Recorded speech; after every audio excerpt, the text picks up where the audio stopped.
여러분, 예수 믿는 사람들이 참 자주 듣는 말씀, 그리고 또 소망하게 되는 그러한 말씀이 하나님은 내가 행복하기를 바라신다라는 말입니다. 분명히 옳습니다. 하나님은 분명히 내가 행복하기를 바라십니다. 그러나 그것만으로 우리의 생각을 그냥 내버려두면 하나님의 말씀, 하나님의 뜻을 크게 오해할 수 있습니다. 하나님은 내가 행복하기를 바라십니다. 그러시되 영원히 행복하기를 바라십니다. 여러분, 이게 문제입니다. 하나님은 우리가 영원히 행복하기를 바라시는데,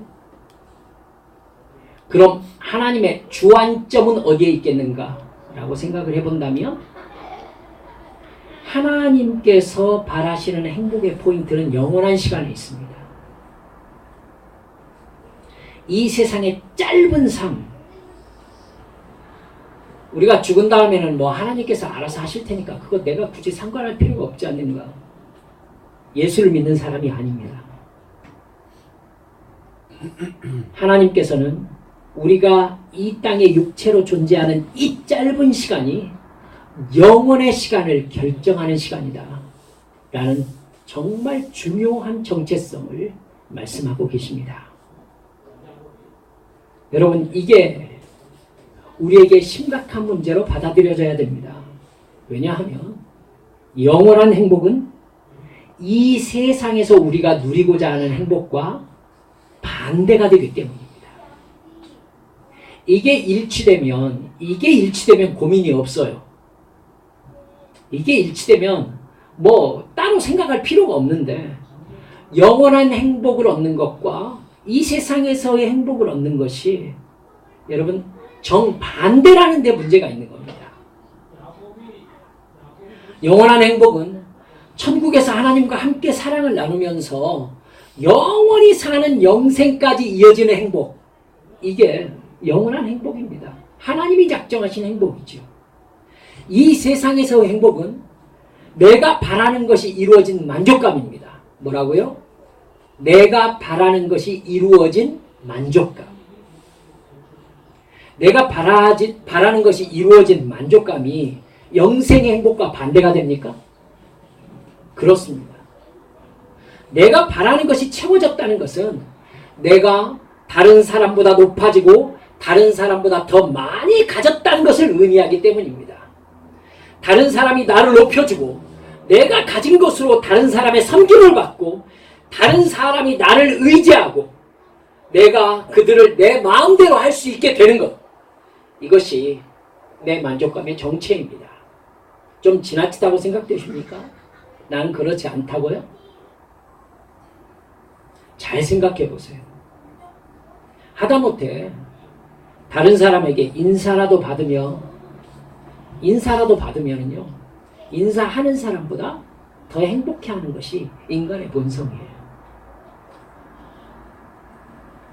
내가 갔는데 나 아는 체 하지 않잖아요? 그럴 수 있죠. 그런데 그게 기분 나쁜 게 인간의 마음이에요. 왜요? 내가 인사받고 나라는 존재가 있다는 것에 대해서 인정받고자 하는 욕심이 우리의 본성이기 때문입니다. 사람의 만족감이란 누구에게도 간섭받지 않고 내가 하고 싶은 대로 다 할 수 있다라는 느낌에서 옵니다. 내가 하고 싶은 것을 내 마음대로 할 수 있는 자유, 이게 내 만족감의 정체거든요. 자기가 있는 공간에서 그 누구에게도 간섭받지 않고 내가 하고 싶은 대로 다 할 수 있다는 만족감, 이게 그 공간에서 내가 왕이라는 뜻입니다. 내가 왕이라는 이 느낌이 바로 에덴 동산에서 아담이 가지고 싶어 했던 느낌이었습니다. 이게 원죄의 욕망이에요.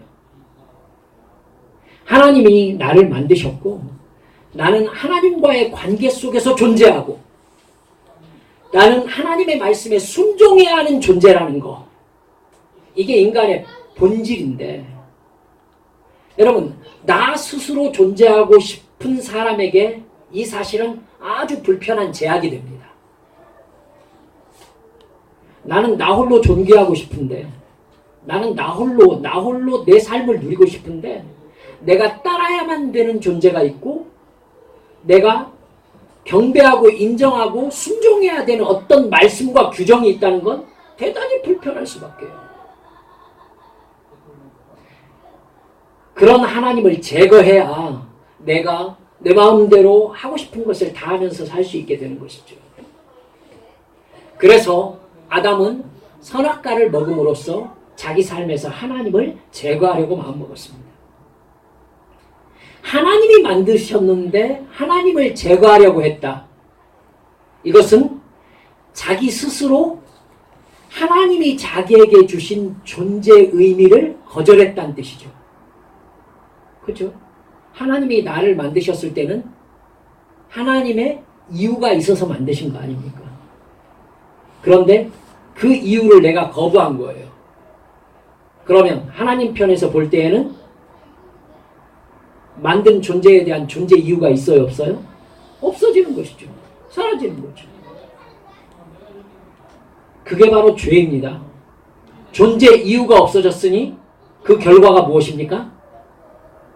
조물주가 피조물을 만들었는데 그 피조물이 존재 이유를 상실했어요. 그럼 어떻게 해야 돼요? 버려야죠. 버려야죠. 만들었는데 그게 본래의 목적에서 벗어나 버렸으면 버려야죠. 여러분, 하나님의 창조 목적에서 벗어난 존재를 폐기 처분하는 영원한 고통의 장소가 바로 지옥인 겁니다. 내가 스스로 존재하는 사람이 되는 것이 이 세상에서 인간이 바라는 행복의 정체입니다. 그래서 인간은 자기 위의 존재를 계속 제거해가는 삶을 살려고 합니다. 높은 곳으로 올라가려고 하죠. 끝없이 가지려고 하죠. 그래야 더 자유로워지니까. 그래야 더 내 마음대로 행동하니까. 다른 사람이 나를 위해서 존재하고 나는 다른 사람의 존재 이유를 내가 정해주는 겁니다. 사장님이 되는 거죠. 이게 인간의 행복입니다. 단순하게 말해서 200만 원 받는 사람이 100만 원 받는 사람보다 상대적으로 더 자유롭겠죠. 더 만족감이 크겠죠. 여러분, 그럼 200만 원 받는 사람은 이제 만족하는 겁니까? 아니죠. 그 사람이 바라는 만족은 사실 그보다 훨씬 더 위에 있습니다. 그래서 끊임없이 경쟁하면서 끊임없이 더 높아지고 더 가지려고 합니다. 이게 세상에서 누리는 만족의 정체예요. 그러면 보세요. 하나님이 내가 이 세상에서 행복하기를 바라신다면 어떻게 해주셔야 되나요? 답은 나와 있잖아요. 다른 사람을 지배하는 자리에 올라서도록 나를 도와주시면 됩니다. 여러분, 나를 성공시켜 주시고 나에게 돈을 훨씬 더 많이 벌게 해주시면 되는 겁니다. 그것이 이 세상에서 내가 만족을 누리고 행복을 누리게 해주시는 방법이에요. 그렇게 되면 나는 시간이 지날수록 더 만족감을 크게 느끼겠죠. 이게 바로 모든 종교를 가지는 사람들이 신에게 바라는 바람입니다. 이제 대답해 보세요. 하나님께서 이 행복을 나에게 주고 싶어 하신다고요?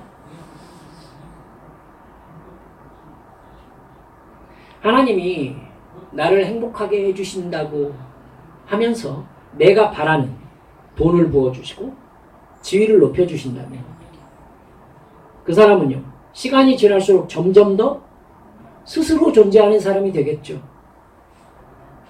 자기 행동을 자기가 결정할 자유가 더 커지겠죠.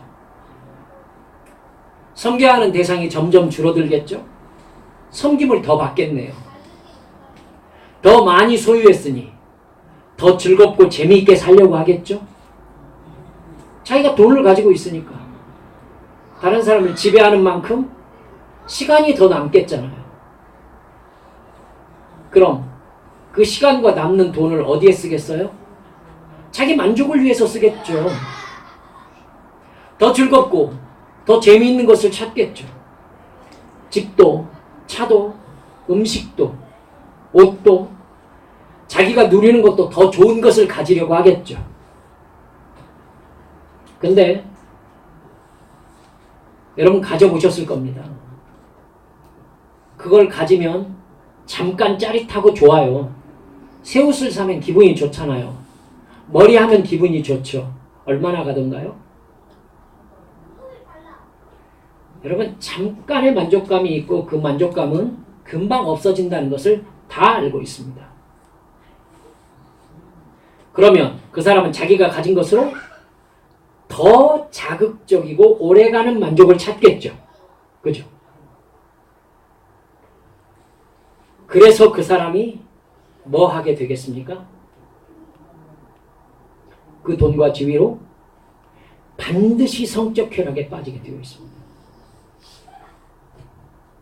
인간이 누리는 쾌락 중에 가장 자극적인 쾌락이 성적 쾌락이기 때문입니다.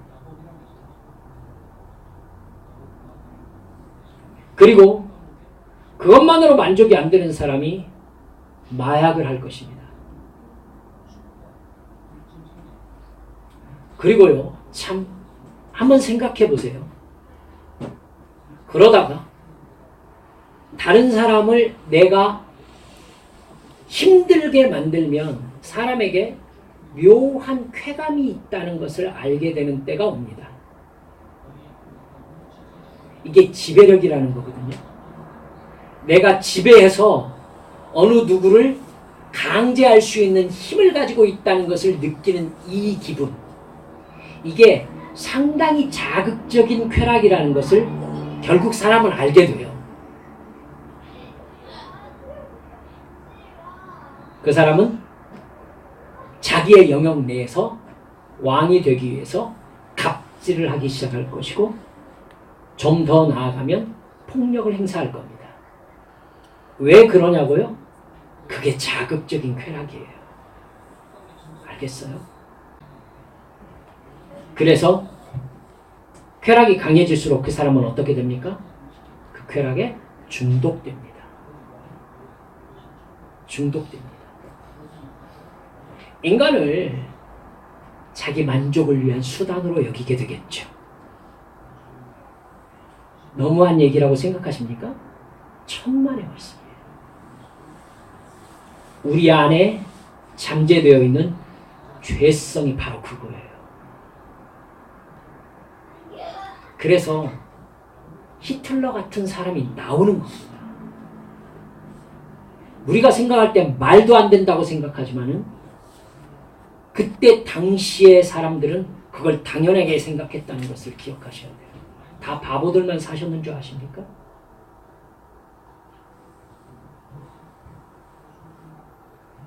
그렇게 높은 자리에 올라서 자기의 쾌락에 중독된 사람은요, 자기는 다른 사람과 다른 종류의 인간인 것처럼 생각하고 행동해요.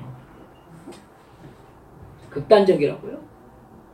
아니라니까요. 우리가 사실 매일 돈과 지위를 가진 사람에게 공통적으로 발견하고 경험하고 계시는 것들이에요, 지금. 여러분, 부끄럽습니다만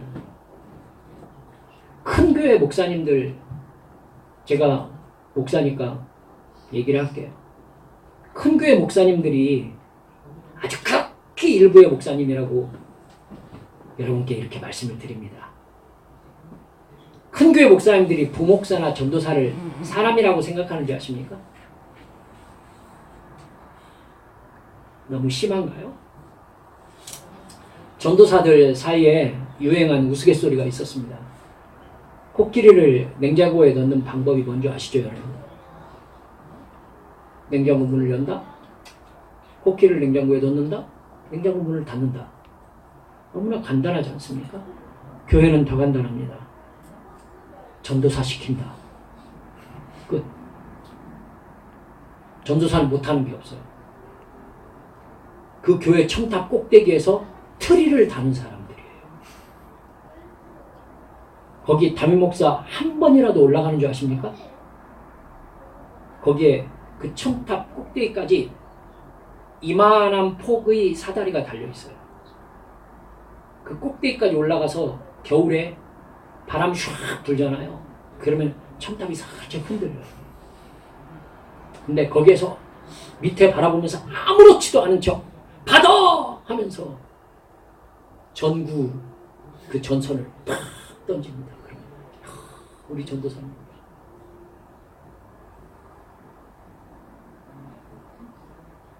그렇게 하고 50만 원 받습니다. 열정페이.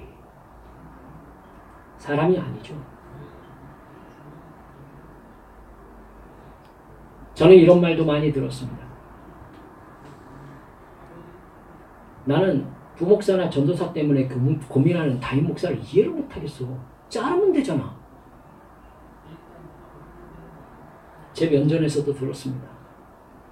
이런 생각이 가진 사람들의 생각입니다.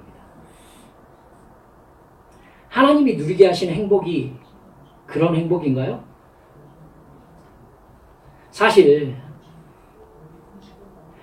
여러분들이 이 세상에서 일하면서 늘 경험하고 사는 것이 이런 신분제입니다. 이게 인간 세상의 만족감이고 행복입니다. 사도 바울과 여러 사도들이 이렇게 사는 사람은 하나님의 나라를 유업으로 받을 수 없습니다. 즉 천국에 갈 수 없습니다. 라고 얘기했던 그 성경 말씀의 죄악들이 가진 사람들, 이루었다는 사람들에게서 훨씬 더 적나라하게 잘 나타납니다. 여러분, 인간은 죄를 지어서 죄인이 아니라 죄인으로 태어납니다. 예수를 믿어서 성령 충만하여서 구원받지 못하면 인간은 자기가 가진 돈과 지위와 재능으로 자기 만족을 채우기 위해서 살아가게 되어 있습니다. 자기 만족이란 내 안에 죄악의 본성이 충족되었을 때 느끼는 감정입니다. 결국 내 육체의 만족을 위해서 살아가는 사람은요, 죄만 짓고 살다가 영원히 지옥의 멸망을 당할 수밖에 없게 되어 있어요. 그는 하나님을 싫어합니다. 싫어할 수밖에 없어요. 하나님이 정말 성경에서 뭐라고 하십니까? 네가 죄인이라는 것을 인정해라. 저 보실까요? 여러분들이 살아가면서 직장생활하면서 여러분이 가장 하기 싫어하는 말이 무슨 말인지 압니까? 저는 압니다. 네 잘못이라는 거. 이거 여러분들이 가장 싫어하는 말일 거예요. 틀림없어요. 다른 거에는 발끈하지 않아도 네 잘못이다. 이거 굉장히 여러분들이 발끈하는 말이실 거고요. 여러분들은 누구에게 좀처럼 내 잘못이라고 말하지 않을 것입니다. 내 잘못일지라도 어떻게 했든지 다른 사람에게 퍼넘겨가지고는 내 잘못을 희석시키든지 내 잘못을 다른 사람에게 전가시키고 싶어 하는 것. 저도 직장생활을 해봤고 오래도록 교회에서 부목사로 살아왔기 때문에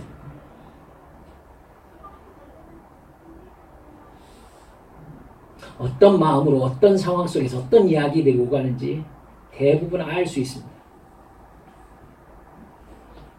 사랑하는 여러분들, 근데 성경에서 가장 적극적으로 우리에게 하는 말이 무슨 말인 줄 압니까? 네가 죄인이다예요. 네가 죄인이다.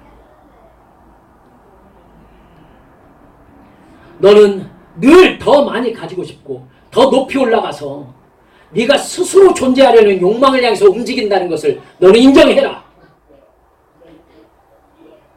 너는 그 욕망을 이루기 위해서 나에게 도와달라고까지 한다. 나에게 신비한 기적을 일으켜서 네 소원을 이루어달라고 한다. 그것은 네 이익에까지 나를 이용하려는 죄를 저지르고 있는 것이다. 인정해라. 여러분, 인정하고 싶으십니까? 네가 그 생각으로 살면 이 세상에서 더 강해지는 만큼 다른 사람을 짓밟고 더 높은 곳에 올라갈 수 있을 것이다. 너는 점점 더 자유롭다고 느끼겠지? 그러나 그 욕망은 나를 반역한 사탄과 아담의 욕망이다. 죄악이다. 끝은 영원한 지옥이다. 이게 주님께서 성경을 통해 우리에게 하시고 싶은 말이에요. 근데 그렇기 때문에 주님께서는 이렇게 말씀을 맺어가시는 거죠. 나는 너를 사랑한다. 그래서 나는 네가 바라는 만족감을 너에게 줄 수 없다. 서운합니까? 지옥에서 우리를 건지시려면 하나님은 나의 죄악된 본성이 바라는 만족감을 채워주시면 안 되는 거죠.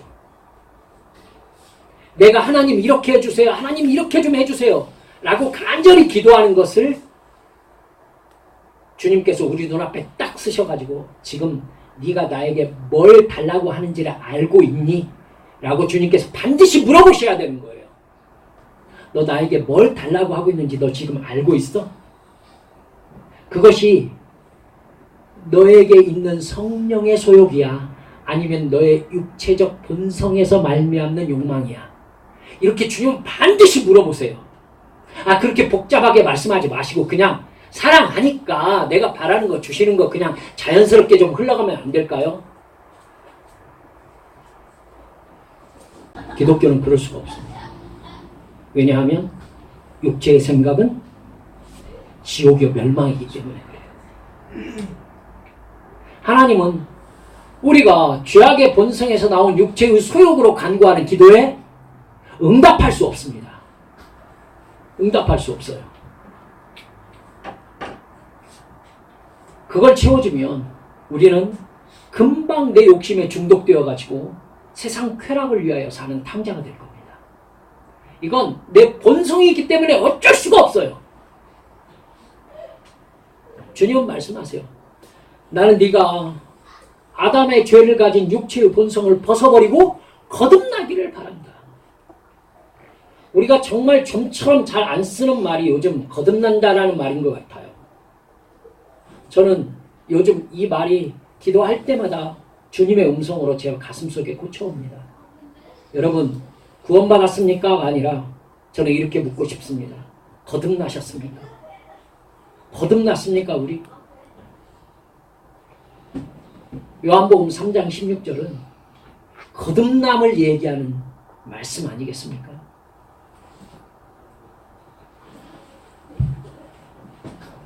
주님은 우리가 세상 만족을 누리다가 지옥에 가는 것이 아니라 영원한 천국의 행복을 누리기를 바라십니다. 네 죄의 본성과 지은 죄를 너 대신 대속하시려고 내 아들 예수 그리스도가 십자가에 못 박혀 죽었음을 너를 인정해라. 네가 죄인이기 때문에 예수께서 십자가에 못 박히셨다. 나를 잘 살게 해주시려고 십자가에 못 박히셨어요? 아니라니까요. 내가 죄인이기 때문에 십자가에 못 박히신 거예요. 그러니까 예수 그리스도를 진정으로 필요로 하는 자는 죄인이어야 돼요. 죄를 지으란 얘기가 아니라 정말 내가 죄인임을 주님 앞에 뼈저리게 느낀 사람이어야 한다는 것입니다. 그래야만이 우리는 하나님의 딸, 하나님의 아들이 될 수 있습니다. 이것이 나를 진정으로 사랑하시는 하나님이 나에게 주시는 영생의 복인 것입니다. 그 하나님의 말씀을 믿고 받아들이는 것이 믿음입니다. 구원입니다. 거듭남입니다. 진정으로 예수님을 믿어서 구원받은 사람은요, 거듭나요. 새 사람이 됩니다. 성령님께서 그 사람의 생각과 말과 행동 안에 거하십니다. 성령님이 감동하셔서 무엇이 죄인지 깨닫습니다. 무엇이 하나님의 뜻인지도 깨닫습니다. 그리고 그것의 결과도 깨닫습니다. 장래일을 너희에게 가르치시리라. 분명히 말씀하셨잖아요. 그래서 내가 예수를 진정으로 믿는 순간 나의 만족을 위하여 살아왔던 삶을 회개하고 다시 그렇게 살지 않게 되는 거예요.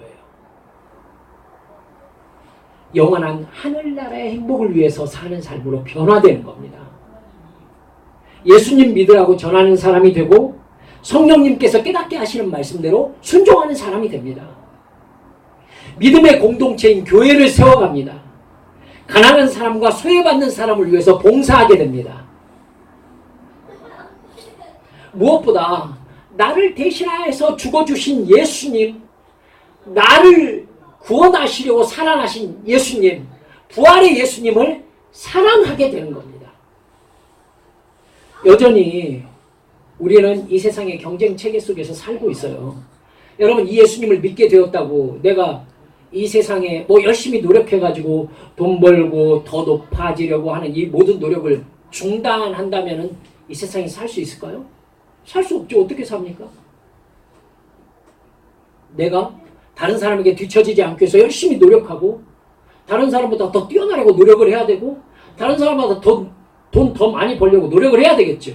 그런데 문제는 뭐냐면 이전에는 내가 이 돈 벌어가지고는 여행을 가야지, 내가 이 돈 가지고 내 만족을 위해서 쓰려는 계획을 가지고 내가 더 높아지려고 하고 더 돈 벌려고 했다면 이제 정말로 예수를 만난 사람은 그 목적이 바뀌는 것이죠.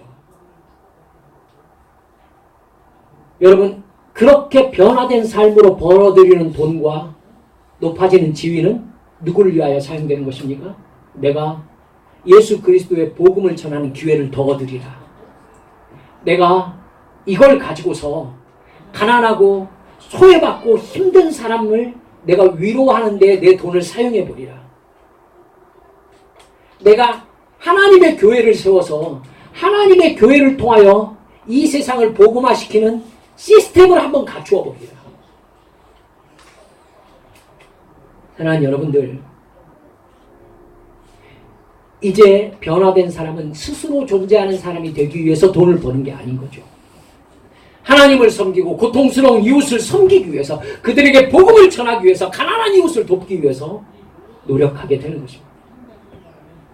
그렇게 인생 자체가 변화되는 것이 구원받은 사람인 것이죠. 그는 여러분, 이제야말로 정말로 불안한 상태에 놓이게 된다는 걸 아셔야 돼요. 이 부분이 여러분 예수 믿는 사람들이 간과하고 싶어하는 부분이에요. 이 부분을 좀 넘어가고 싶어해요. 하지만 여러분 정확히 깨달으십시다. 바로 이제 정말로 내가 뭘 해야 되는지를 깨닫고 이제 하나님과 나와의 관계 속에서 어떤 일이 일어나야 되는, 어떤 변화가 일어나야 된다는 것을 정말로 깨달은 그 순간 갈등이 시작됩니다. 갈등이 시작됩니다. 왜요? 이제 뭘 깨달았느냐면요, 내 몸, 이 육체 안에 잠재되어 있는 죄의 본성과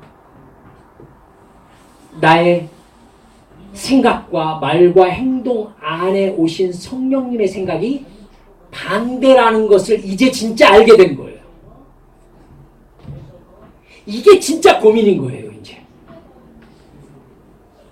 이제 전쟁이 시작된 겁니다.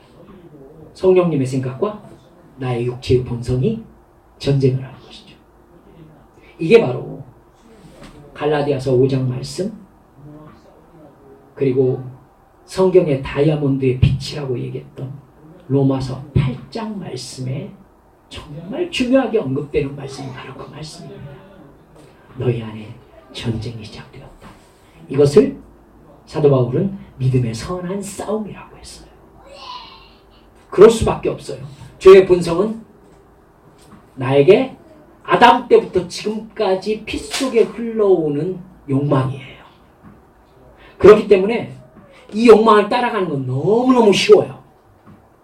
그런데 성령께서 내 안에 오셔서 나에게 계속해서 감동하는 것은 나의 이 육체의 욕망과 반대되는 것을 계속 말씀하시는 거예요.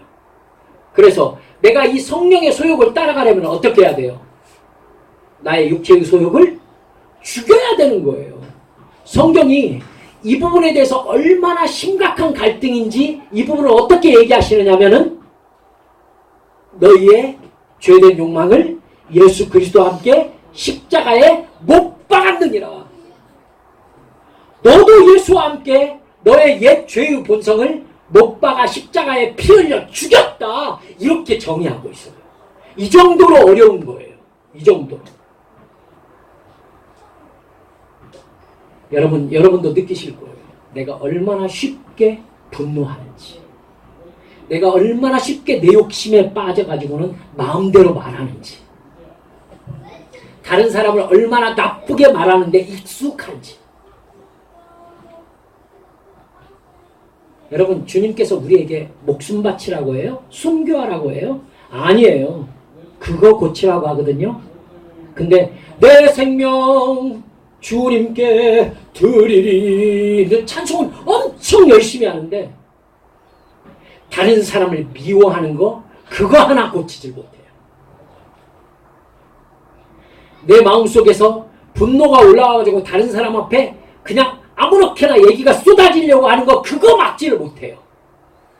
주님이 나에게 생명 달라고 해요? 그거 하지 말라고 하는 거예요. 근데 그거 하려는 노력을 안 해요. 그거 순종하려는 노력을 안 한다니까요. 그러면서 생명은 주님 앞에 드린대. 이게 말이 됩니까, 이게?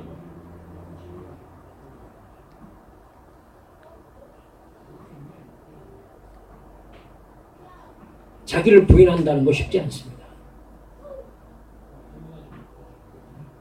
하지만 여러분, 분명히 말씀드려요. 내가 성령께 붙잡혀 있으면 그게 고통스러운 것은 아닙니다.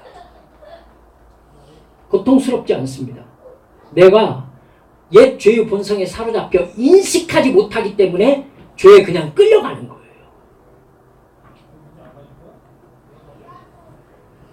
구원받은 사람으로서 이렇게 자기 욕망을 거절하는, 옛 죄의 본성을 거절하는 믿음의 선한 싸움을 나 스스로 해내야 된다는 거예요. 이게 진짜 갈등이에요. 그래서 우리 찬송 인도하는 사람들, 이런 사람들은 이 문제를 쉽게 해결하려는 경향이 있어요. 성령님께서 나를 완전히 사로잡아 주시옵소서. 성령님이 나를 완전히 사로잡을 때 있어요. 사로잡을 때 있습니다. 하지만 성령께서 나를 사역적으로 사용하실 때에 그렇게 사용해요.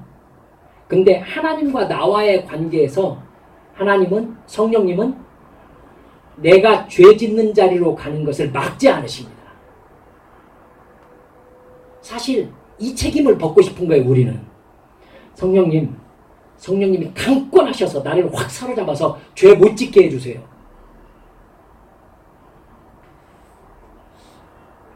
마치 술 듬뿍 먹을 수 있는 가게로 가가지고는 주님 술 먹지 않게 해주세요. 나에게 감동해 주세요. 똑같아요. 술 한 잔 마시면서 주님 더 이상 마시지 않게 해주세요.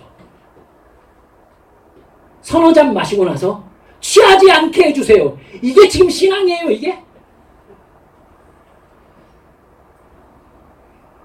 이런 식으로 내 책임을 벗으려고 해요. 그래서 성령님께 퍼넘기려고 해요. 근데 성령님은 내가 죄 짓는 길을 막지 않으세요. 왜요? 인격의 하나님이시니까. 나 스스로 내가 하나님께 나 자신을 드리고 죄와 싸우고 하나님을 사랑하는 일을 결정하기를 원하세요.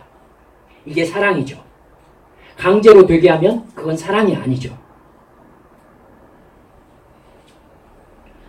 여러분, 그러니까 기도로 깨어있으면서 예수 이름으로 사탄의 유혹을 물리치고 성령님께 도움을 요청해야 죄를 거절할 수 있는 분별력을 유지할 수 있는 거예요.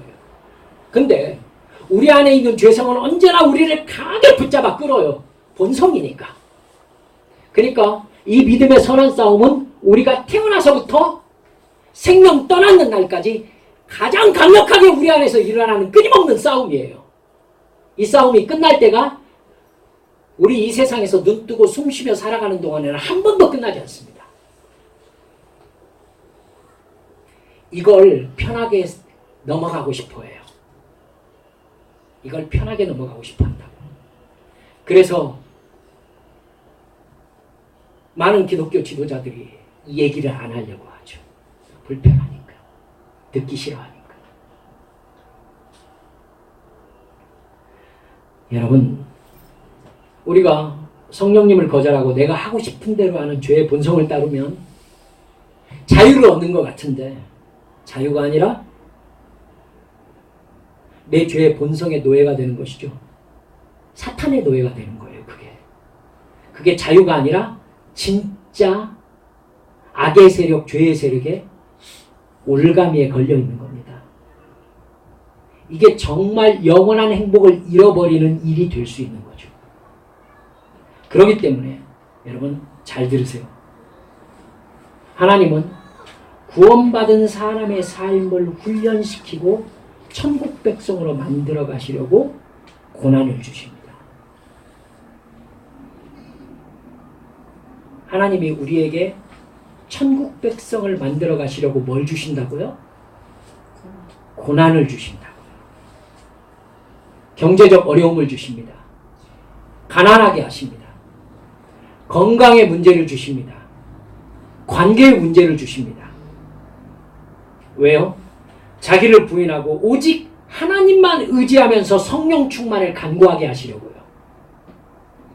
성경 전체를 보면 하나님은 누군가에게 사명을 맡기시기 전에 거의 그 사람으로 하여금 고통과 괴로움과 고난과 여러분 외로움을 겪게 하신 것을 볼 수 있습니다. 아브라함도 잘 살고 있었던 사람 아닙니까? 그런데 하나님을 만나서 정말 외로운 광야길을 떠나야 했습니다. 100살의 천신만고 끝에 얻은 그 아들의 심장 가까이에 칼을 내려치기까지 하나님은 아브라함의 사랑을 온전히 신뢰하지 않으셨습니다. 요셉은 하나님께 쓰임받기 전에 감옥에서 10년 이상 억울하게 갇혀 있었습니다. 자기의 가장 사랑하는 혈육에게 미움받는 세월을 살게 하셨습니다. 모세는 하나님이 쓰시기 전에 이집트 왕궁에서 쫓겨나 40년 동안이나 광야의 외로운 양치기로 살아야 했었습니다. 다윗도 하나님의 왕국을 세우기 전에 10년 이상 사울에게 자기 목숨을 쫓기면서 반역자로 여러분 내일의 목숨을 장담할 수 없는 세월을 살아야 했었습니다. 다윗도 그렇게 살았고 뿐만 아니라 여러분 엘리야 어떻습니까? 엘리야 딱 생각나는 거 있지 않습니까? 갈멜산 꼭대기에서 하늘에서 불이 내려오게 한 사람. 그렇게 하고 나서 하나님께서 어떻게 하셨죠? 여러분 아합과 이세벨이 그 다음날 엘리야의 목숨을 찾았어요. 엘리야를 죽이겠다고 했어요. 그래서 결정적인 승리 그 다음날 엘리야는 브엘세바 광야로 가서 로뎀나무 그늘 아래 누워서 나를 죽여주시라고 간구하는 사람이 됩니다. 하나님 그러실 필요가 있었나요? 그러실 필요가 있었어요. 이게 하나님의 스타일이에요. 예수님도 사역을 시작하시기 전에 광야에서 40일 동안을 금식하면서 시험을 받으셨습니다. 그리고 그의 공생의 사역 내내 미움받으시면서 다른 사람의 배척을 견뎌내셨습니다. 바울도 다메섹에서 예수님을 만난 후에 3년 동안 시내산 광야로 다니면서 고통스러운 자기 거절, 자기 부인의 시간을 가져야 했었습니다. 자기가 율법으로 훈련받은 바리새인 아니겠습니까? 그 사람이 3년 동안 여러분 그 광야를 헤매고 다니면서 무엇했겠습니까? 지금까지 자기를 만들어왔던 율법의 때를 벗겨내야 했던 것입니다. 그건 자기의 삶의 기반 자체를 버리는 것을 의미했었어요. 이렇게 힘들고 외로운 시간을 가져야 했었다고요. 이렇게 성경의 인물들은요, 거의 하나님께 쓰임받기 전에 또 하나님께 쓰임받은 후에 하나님이 아니면 자기는 아무것도 아니라는 것을 깨닫는 고통과 외로움의 시간을 보내야 했었습니다. 왜요? 오직 하나님만 바라보고 하나님만 의지하면서 자신의 존재의 의미를 하나님과의 관계에서 찾게 하시기 위해서입니다. 예전에 내가 품은 비전이나 욕망들이 모두 죄의 본성에서 나온 것임을 깨닫게 하시기 위해서였어요. 나의 옛사람이 죽어버리고 성령 충만으로 새 사람으로 거듭나서 나를 통해서 오직 하나님만 드러나게 하시기 위해서 하나님은 우리에게 고통과 고난과 가난을 경험하게 하시는 것입니다. 나의 꿈을 이루는 것이 내 삶의 목적이 아니라 하나님의 존재와 사랑과 능력에 의지해서 하나님께 순종하는 것이 내 삶의 목적으로 드러나게 하시기 위해서예요. 이게 하나님이 이 세상에서 살게 하시면서 우리에게 당하게 하시는 고난과 고통, 외로움과 눈물의 목적입니다.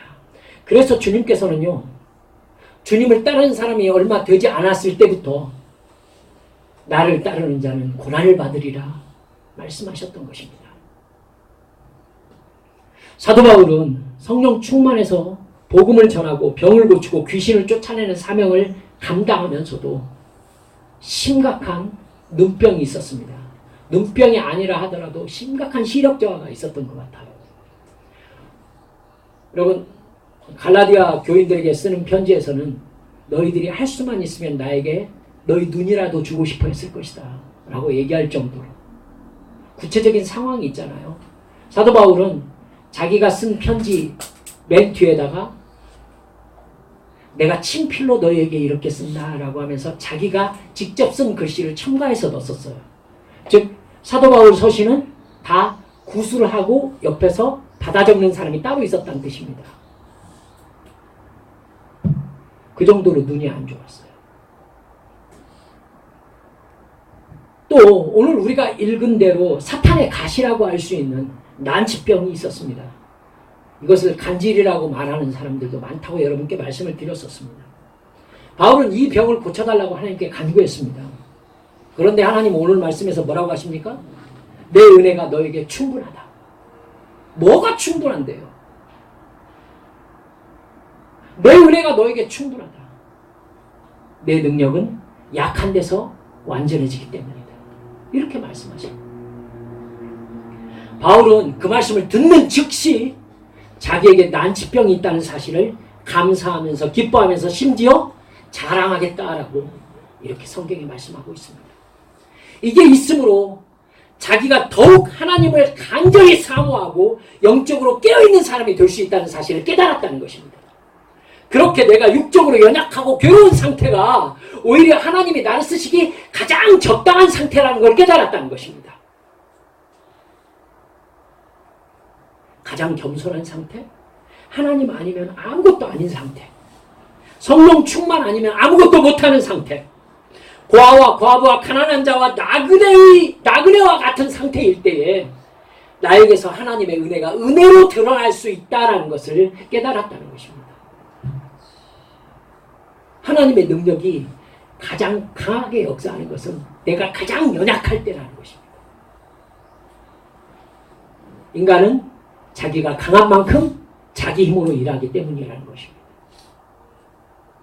바울은 내가 약한 그때가 사실은 영적으로 하나님께 가장 강하게 의지되어 있기 때문에 사실은 가장 강한 상태다라고 오늘 성경을 통해 고백하고 있는 것입니다. 여러분, 우리는 무엇을 기도하고 있습니까? 내 꿈을 이뤄달라고요? 그래서 교회에서 하나님은 당신이 행복하기를 원하십니다. 꿈을 크게 가지세요. 그 꿈을 하나님께서 이루어 주시기를 원하십니다. 하나님은 당신을 사랑하십니다. 죄송합니다. 이 말에 여러분 마음이 감격이 되고 마음이 설렙니까? 신앙의 완전 풋내기입니다.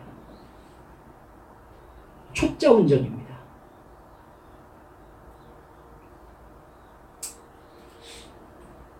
정확하게 알아야 되는 사실은 그 말을 사탄이 가장 즐겨 쓰는 말이라는 것입니다. 하나님이 내 편이라는 말, 하나님은 내 기도를 들어주신다는 말, 분명히 사실인데 사탄이 써먹어요. 그것에 그냥 설렜다면 속은 겁니다. 모두 내 죄악의 욕망에서 나오는 그 행동의 동기를 죄가 아니라고 말해주는 사탄의 음성이기 때문에 그래요. 하나님이 내 이익을 위해서 봉사해 주기를 바라는 우상 숭배의 마음을 하나님의 뜻이라고 포장해 주는 말이 그 말이에요. 하나님이 내 편이 되시고 하나님이 내 기도를 들어주신다고 정말로 얘기하려면 내 옛사람이 죽은 증거를 가지고 계셔야 됩니다. 내가 지금 내 소원을 이루기 위해서 혹은 내 만족을 위해서 살고 있지 않다는 것을 나타내는 증거를 가지고 계셔야 돼요. 거듭난 증거가 있어야 됩니다. 여러분 생각해 보세요. 사도 바울이 여러분 그 사탄의 가시가 없으면 교만해가지고 하나님을 반역할 만한 사람으로 여러분 보이세요? 그런데도 불구하고 하나님께서는요 사탄의 가시를 사도 바울에게 주시면서 이게 너에게 필요하다라고 말씀하신 거예요. 사도 바울에게도 필요했어요. 그게 그 고통이 사탄의 가시가 사도 바울 같은 사람에게 필요했다고요. 그런데 감히 우리는 하나님 앞에서 나는 필요 없습니다 라고 말하고 싶어하는 사람이 아닌지 돌아봐야 되는 거 아니냐는 겁니다. 나는 필요 없어요? 나는 그런 거 없어도 하나님 잘 섬길 수 있어요? 나는 돈 많이 벌어도 나는 지위가 높아져도 내 만족을 위하여 살지 않고 나의 모든 삶을 내 생명 주님께 드리리 하면서 봉사 희생하면서 살 수 있어요? 정말 그러셨다면 하나님이 지금 그 모습으로 만드셨을 것을 저는 믿습니다. 우리가 이 모습인 이유가 있는 거예요. 나를 사랑하시는데. 이해가 가십니까? 하나님이 나를 가난하게 하시는 이유, 하나님을 의지할 수밖에 없는 건강의 문제를 주시는 이유, 하나님께 날마다 기도하며 매달려야 되는 사탄의 가시를 나에게 머물게 하시는 이유를 여러분 믿음으로 받아들이면서 사도 바울처럼 감사하실 수 있냐는 것입니다.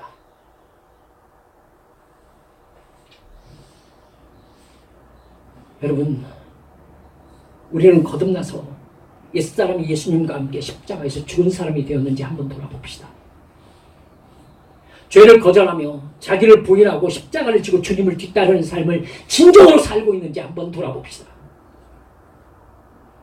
나는 옆사람이 나를 비난할 때 그 사람에게 그게 왜 내 잘못이냐고 하면서 대들지 않는지 한번 돌아보시자는 겁니다. 예수님의 성품이 내가 성령께 의지함으로 나에게서 점점 더 나타나고 있습니까? 그게 아니면서도 그저 내 소원을 이루어달라는 기도에 매달리고 있다면 나는 예수님을 사랑하는 사람이 아니라 나를 사랑하는 사람인 겁니다. 나의 소원을 이루는데 예수님의 능력을 이용하고 싶은 하나님이 필요한 사람인 거죠. 그런 사람에게 하나님은 고통을 통한 훈련 과정을 겪게 하심으로 그 사람의 영혼을 구원하신다는 사실을 믿으시기 바랍니다. 이걸 믿어야 신앙인이에요. 그래야 고통 속에서 하나님을 부인하지 않을 수 있습니다. 하나님은 그 고통을 통하여, 그 가난을 통하여, 그 어려움을 통하여, 그 부러지짐을 통하여 나를 하나님의 사람으로 만들어 가신 것입니다. 오늘 말씀을 통해서 나를 약하게 하시고 고난과 고통을 주시는 것이 내 영혼을 구원하시고 나를 진정으로 겸손한 하나님의 사명자로 쓰시기 위한 훈련 과정임을 깨닫는 여러분이 되시기를 간절히 축원합니다. 그래서 오늘 제목을 나를 약하게 하시는 하나님의 사랑이라고 잡았던 것입니다. 나를 가난하게 하시는 하나님의 사랑, 나에게 고통을 주시는 하나님의 사랑, 하나님 외에는 소망이 없게 만드시는 하나님의 사랑, 여러분 이 사랑을 믿으시기 바랍니다. 이 사랑에 감사할 수 있기를 우리 주 예수님의 이름으로 축원합니다. 우리 하나님께 같이 기도하십시다. 무엇이 믿음 충만입니까? 여러분 내가 바라는 걸 하나님께 달라고 해가지고 하나님께서 달랑 들어주시는 것이 믿음 충만이고 하나님의 사랑받는 사람입니까? 여러분 저는 그 기도 응답을 사탄도 할 수 있다고 믿는 목사입니다. 여러분 누구십니까? 정말 하나님의 자녀로 이 고통과 고난 속에서 나를 연단하시는 하나님의 손길에 나를 맡길 수 있을 만한 믿음을 가진 사람입니까? 여러분, 이제 기도하시면서 주여 어떻게든지 고난 없는 삶을 살게 해주시라고 기도하지 않겠습니다. 나에게 힘듦과 어려움이 있으면 이것을 통하여 나에게 베풀어 주시고자 하는 하나님의 뜻과 하나님의 사랑을 올바로 깨닫게 되기를 간절히 기도할 것이온즉 성령님, 나에게 어려움을 넘을 수 있는 믿음을 부어주시옵소서. 이 시간 주님 앞에 간절히 통성으로 기도하시겠습니다. 기도합니다. 하나님, 아버지 하나님 박수. 아버지 하나님, 아버지 하나님, 아버지 하나님.